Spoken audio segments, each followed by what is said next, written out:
I'm going to go ahead and read in Matthew 26, verse 36 through 56 here in the garden.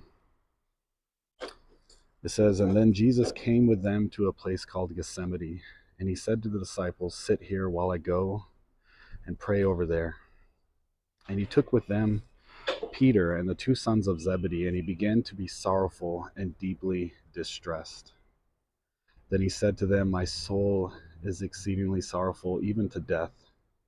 Stay here and watch with me.'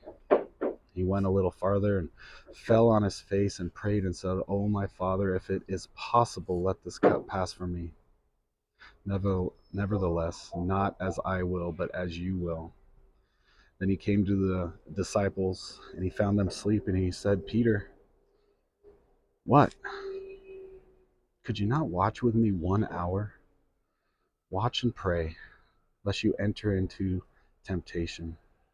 The spirit indeed is weak, but the flesh is weak. The spirit indeed is willing, but the flesh is weak.'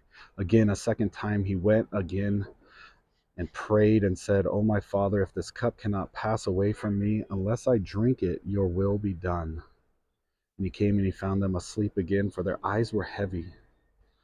So he left them and he went away again, and he prayed the third time, saying the same words. And then he came to his disciples and he said to them, 'Are you still sleeping and resting? Behold, the hour is at hand, and the Son of Man is being betrayed into the hands of sinners. Rise, let us be going. See, my betrayer is at hand.' While he was still speaking, and behold, Judas, one of the 12, with a great multitude with the swords and clubs, came from the chief priests and elders of the people. Now his betrayer had given them a sign, saying, 'Whomever I kiss, he is the one. Seize him.' Immediately he went up to Jesus, and he said, 'Greetings, Rabbi,' and he kissed him.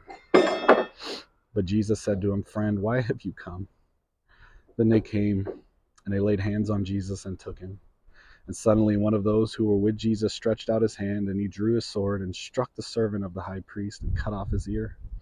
But Jesus said to him, 'Put your sword in its place, for all who take the sword will perish by the sword. Or do you think that I cannot now pray to my Father, and he will provide me more than 12 legions of angels? How then could the scriptures be fulfilled, that it must happen thus?' In that hour Jesus said to the multitudes, 'Have you come out as against a robber with swords and clubs to take me? I sat daily with you, teaching in the temple, and you did not seize me. But all this was done, that the scriptures of the prophets might be fulfilled.' Then all the disciples forsook him and fled."